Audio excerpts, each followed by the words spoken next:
Reaction ಇದೆಯಾ ನಿಮ್ಗೆ? ಹೌದು ನೋಡಿ, ಇವಾಗ ಯಾವುದೇ ಪ್ರೊಸೆಷನ್ಸ್ ಆಗಲಿ ನೋಡಿ, ನಾನು ಸಹ 2 ಸಲ ವಿಧಾನಸಭಾ ಮತ್ತು 2 ಸಲ ಲೋಕಸಭಾ ಅಭ್ಯರ್ಥಿನೂ. ನಾವು ಇದರಲ್ಲಿ ಎಲೆಕ್ಷನ್ ಟೈಮಲ್ಲಿ ಕ್ಯಾನ್ವಸ್ ಮಾಡಬೇಕಂದ್ರೆ ಪರ್ಮಿಷನ್ ತೊಗೊಂಡಾಗ ರೂಟ್ ಕೊಡಬೇಕಾಗುತ್ತೆ. ಪೊಲೀಸ್ ಅವ್ರು ಸಹ ನೋಡಿ, ಒಂದು ಈ ಥರ ರಿಲಿಜಿಯಸ್ ಇದ್ದಾಗ ಅವ್ರಿಗೆ ಸಹ ಒಂದು ರೂಟ್ ಕೊಡಬೇಕಾಗುತ್ತೆ. ರೂಟ್ ಕೊಟ್ಟು ಅವ್ರು ಸಹ ಅಲ್ಲಿ ಸೆಕ್ಯೂರಿಟಿಗೆ ಪೊಲೀಸವ್ರು ಬರ್ತಾರೆ. ನನ್ನ ಪ್ರಶ್ನೆ ಇಷ್ಟೇ, ಅಲ್ಲಿ ಇರುವಂಥ ಪೊಲೀಸವರು ಅಂಥ ರೂಟ್ನ ಯಾಕೆ ಅಪ್ರೂವ್ ಮಾಡ್ತಾರೆ? ಕೆಲವು ಸೆನ್ಸಿಟಿವ್ ಏರಿಯಾಸಲ್ಲಿ they too know how to control law and order. ನಮಗೆ ಚುನಾವಣೆ ಅಲ್ಸ ಮೇಡಮ್, ಒಂದು ರೂಟ್ ಕೊಡಬೇಕು, ಅವರು ಇದು ಮಾಡ್ತಾರೆ. ಆ ರೂಟಲ್ಲಿ ಏನಾರ ಬೇರೆ ಪೊಲಿಟಿಕಲ್ ಪಾರ್ಟೀಸ್ ಎಲ್ಲ ಇದೆ ಅಂದರೆ ಅವ್ರು ರೂಟ್ ಇದು ಮಾಡಿ ಆ ರೂಟಲ್ಲಿ ಹೋಗ್ಬೇಕೆಲ್ಲ ಇದಿರುತ್ತೆ. ಇವ್ರ ಇಲ್ಲಿ ಪೊಲೀಸ್ ಪರ್ಮಿಷನ್ ತಗೊಂಡಾಗ ಪೊಲೀಸ್ ಅವರು ಕಂಟಿನ್ಯೂಸ್ ಮೂವ್ಮೆಂಟ್ ಇರುತ್ತೆ, ಎಲ್ಲೂ ಸಹ ಪ್ರೊಸೆಷನಲ್ ಸ್ಟಾಪಿಂಗ್ ಇರಲ್ಲ. ಇದು ಸ್ಟಾಪಿಂಗ್ ಎಲ್ಲ ಕಾನೂನಾತ್ಮಕ ಕೆಲವು ಟೈಮಲ್ಲಿ ಲಾ ಆ್ಯಂಡ್ ಆರ್ಡರ್ ಪೊಲೀಸ್ ಅವರು ಇದು ಮಾಡಬೇಕಾಗುತ್ತೆ. ಅದ್ರ ಬಗ್ಗೆ ಚರ್ಚೆ ಮಾಡೋಣ. ನಮ್ಮ ಜೊತೆಗೆ ಮತ್ತೊಬ್ಬರು ಅತಿಥಿ ಜಾಯಿನ್ ಆಗ್ತಿದ್ದಾರೆ ಝೂಮ್ ಅಲ್ಲಿ. ಕುಕ್ಕೆ ಸುಬ್ರಹ್ಮಣ್ಯ ಮಾಜಿ ಟ್ರಸ್ಟ್ ಆದಂತಹ ಪ್ರಸಾದ್ ದರ್ಬಿ ಅವರು ಇದ್ದಾರೆ. ಸರ್ ನಮಸ್ತೆ, ಕಾರ್ಯಕ್ರಮಕ್ಕೆ ಆತ್ಮೀಯ ಸ್ವಾಗತ. ಕುಕ್ಕೆ ಸುಬ್ರಹ್ಮಣ್ಯದಲ್ಲಿ ಆಗ್ತಾ ಇರುವ ಕಿರುಷಷ್ಟಿಗೆ ಅನ್ಯ ಧರ್ಮೀಯ ಗಣ್ಯರನ್ನ ಆಹ್ವಾನ ಮಾಡಿದ್ ಯಾಕೆ ಅವಶ್ಯಕತೆ ಇತ್ತ ಅನ್ನೋದನ್ನ ಹಿಂದೂಗಳು ಪ್ರಶ್ನೆ ಮಾಡ್ತಿದ್ದಾರೆ. ಸರ್, ಅದ್ರ ಬಗ್ಗೆ ತಮ್ಮ ಫಸ್ಟ್ ರಿಯಾಕ್ಷನ್?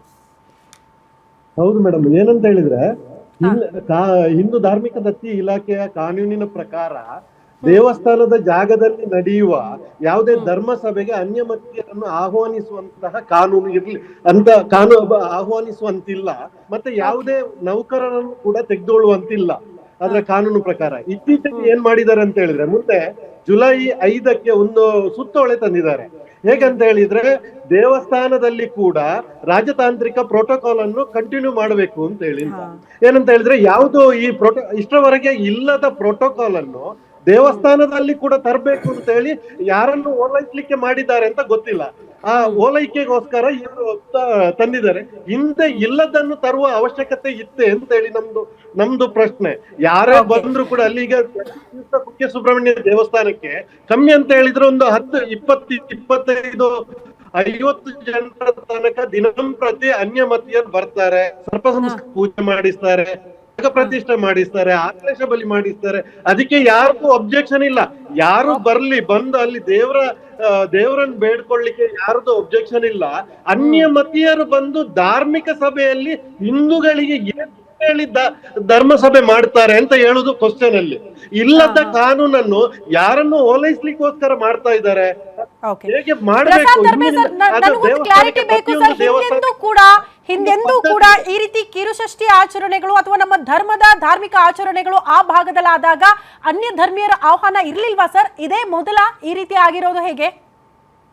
ಇರ್ಲಿಲ್ಲ ಮೇಡಮ್, ಇರ್ಲಿಲ್ಲ. ಅನ್ಯಮತೀಯ ಯಾವುದು ಇರ್ಲಿಲ್ಲ. ಇಲ್ಲಿ ಏನಂತ ಹೇಳಿದ್ರೆ, ದೇವಸ್ಥಾನದಲ್ಲಿ ಒಂದು ಪ್ರೋಟೋಕಾಲ್ ಅಂತ ಹೇಳಿದ್ರೆ, ಪ್ರತಿ ದೇವಸ್ಥಾನದಲ್ಲಿ ದಿಟ್ಟಂ ಅಂತ ಇದೆ.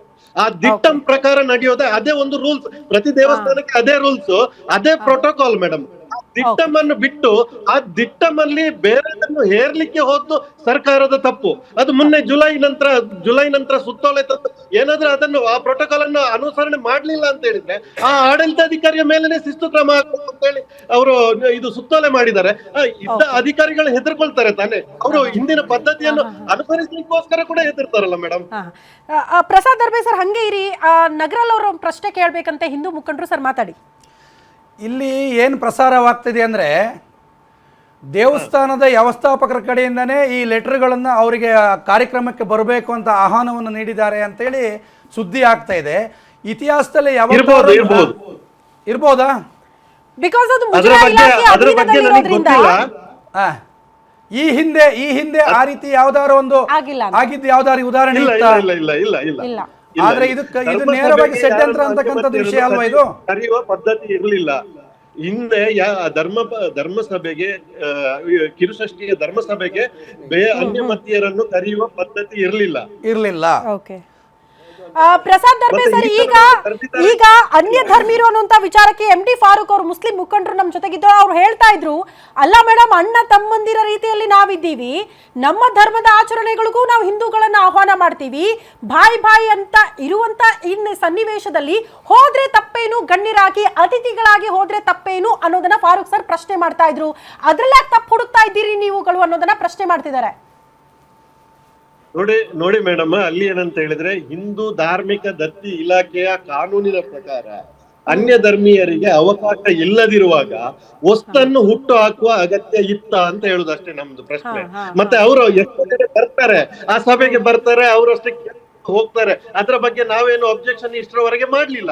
ದೇವಸ್ಥಾನಕ್ಕೆ ಕೈ ಮುಗಿಲಿಕ್ಕೆ ಕೂಡ ಇದ್ದಾರೆ. ಆದ್ರೆ ಅವರು ಬಂದು ನಮ್ಮ ಧಾರ್ಮಿಕತೆಯ ಬಗ್ಗೆ ಅವರು ಹೇಳುದು ಏನನ್ನು ಅವ್ರಿಗೆ ಏನ್ ತಿಳಿದಿದ್ರು ಕೂಡ ಅದನ್ನ ಬೇರೆ ದಿಕ್ಕಲ್ಲಿ ಇದೇ ವಿಷಯವನ್ನು ಬೇರೆ ದಿಕ್ಕಲ್ಲಿ ಮಾಡ್ಲಿಕ್ಕೆ ಸಾಧ್ಯತೆ ಇದೆಯಾ ಸರ್ಕಾರಕ್ಕೆ? ಸುಮ್ನೆ ಇದೊಂದು ಓಲೈಕೆಗೋಸ್ಕರ ಮಾಡುವುದಲ್ವಾ ಅಂತ ಹೇಳಿ. ಇಲ್ದೇ ಇರೋ ವಿವಾದಗಳು ಯಾಕೆ? ವಾಪಸ್ ಬರ್ತೀನಿ ಪ್ರಸಾದ್ ಸರ್, ದಯವಿಟ್ಟು ಹಂಗೆ ಸಂಪರ್ಕದಲ್ಲೇ ಇರಿ. ಹೊಸ ಸಂಪ್ರದಾಯಗಳಿಗೆ ನಾಂದಿ ಹಾಡೋ ಮೂಲಕ ಯಾಕೆ ಬೇರೆ ರೀತಿಯ ಸಂದೇಶಗಳನ್ನ ಕೊಡ್ತಿದ್ದೀರಿ? ಇಲ್ಲದೇ ಇರುವಂತಹ ರೂಲ್ಸ್ ಅನ್ನ ಯಾಕೆ ತರ್ತಿದ್ದೀರಿ? ಯಾರ ಓಲೈಕೆಗೆ, ಯಾರ ಸಮುದಾಯದ ಓಲೈಕೆಗೆ ಇಂಥ ನಿರ್ಧಾರಗಳನ್ನ ತಳಿತಾ ಇದೆ ಸರ್ಕಾರ ಆಗ್ಲಿ ಮುಜರಾಯಿ ಇಲಾಖೆ ಅನ್ನೋದನ್ನ ಪ್ರಶ್ನೆ ಮಾಡ್ತಿದ್ದಾರೆ.